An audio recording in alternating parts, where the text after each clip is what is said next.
What would you do if you were given a choice between $1 billion and the love of your life? For 25-year-old Alex, this wasn't a hypothetical question. It was his reality, a test set by his 80-year-old grandmother, the formidable matriarch of a global empire.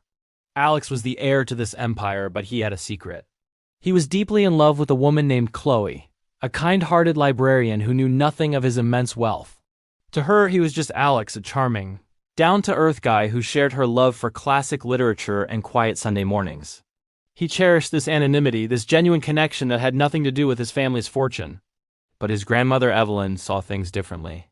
She believed love made you weak, that attachments were liabilities in the cutthroat world of business.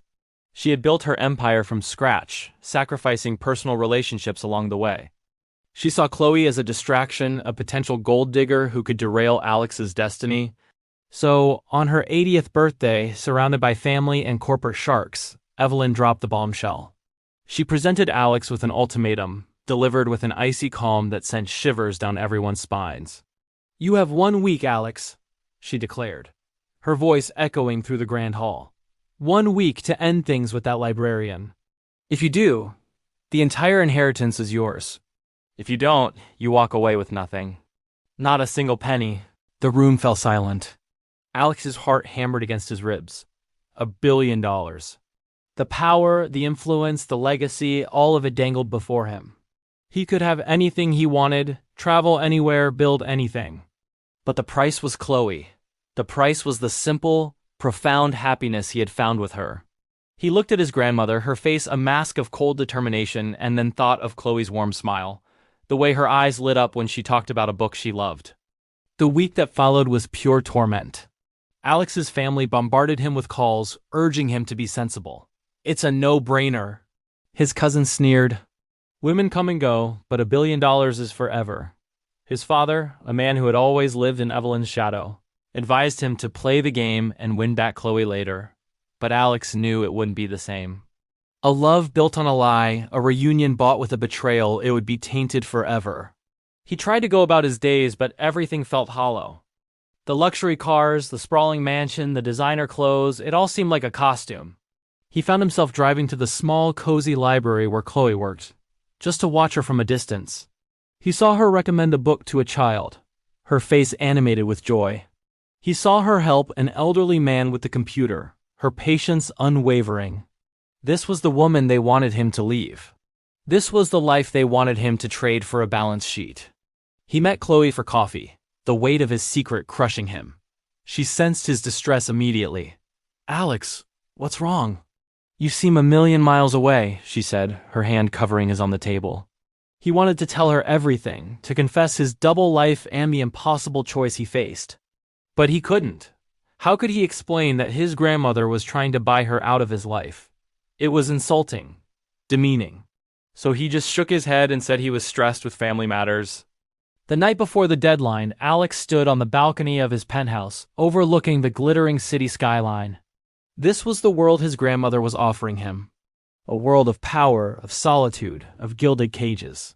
He thought about the day he met Chloe. It was raining, and they had both reached for the last copy of 100 Years of Solitude. They'd laughed, and he'd offered it to her. She insisted they share it somehow. They ended up talking for hours, huddled in a small cafe, the book forgotten between them. He had never felt so seen, so understood. With Chloe, he wasn't the heir to a fortune. He was just Alex, and he realized with startling clarity that being just Alex was worth more than all the billions in his grandmother's vault. The decision was made. The next day, Alex walked into his grandmother's office. The tension was thick enough to cut with a knife. Evelyn sat behind her massive mahogany desk, her expression unreadable. "Well?" she asked, her voice sharp. "Have you come to your senses?" Alex took a deep breath. "Grandma," he began, his voice steady. "I love you and I respect everything you've built, but I cannot do what you ask. One choose Chloe. I choose love." He placed the keys to his penthouse, his luxury car, and all his credit cards on her desk. "I don't want the money. I just want to be happy." For a long moment, Evelyn was silent. Her steely gaze never left his. A flicker of something disappointment, anger, crossed her face. Then she did something Alex had never seen her do before. She smiled. It wasn't a cold corporate smile, but a genuine, almost wistful one. "I was hoping you'd say that," she said softly. The entire room seemed to hold its breath. Evelyn leaned forward. "Alex, this was never about the money. It was about your character. I spent my life building this empire, and I saw how wealth can corrupt, how it can destroy a person's soul. I've seen it happen in our own family." She gestured to the pile of keys and cards. "I had to know if you were strong enough to resist its pull. I had to know if your heart was in the right place. Anyone can manage a business, but it takes a person of true integrity, someone who values human connection over profit, to lead it with wisdom and compassion." Alex was stunned into silence. "This whole thing, it was a test?" Evelyn continued, her voice filled with a pride he had never heard before. "Your father failed this test years ago. He chose the path of least resistance, of easy money. He has the title, but not the spirit. You, my boy, you have the spirit. You prove that what is in your heart is more valuable than what nests in your bank account." She stood up and walked around the desk, placing a hand on his shoulder. "The company, the inheritance, it's all yours, Alex, but not just because you are my grandson. It's yours because you've earned it. You've proven you're the man I always hoped you would be." She then handed him a small velvet box. "And one more thing," she said with a twinkle in her eye. "This is for Chloe. It was your grandfather's. He would have liked her." Inside was a simple, elegant engagement ring. Alex looked from the ring to his grandmother, tears welling in his eyes. He had been prepared to lose everything, but in choosing love, he had gained it all. He realized his grandmother wasn't a cold-hearted tyrant. She was a woman who understood the true meaning of wealth, and she had just given him the greatest lesson of his life, that the richest person in the world isn't the one who has the most, but the one who needs the least.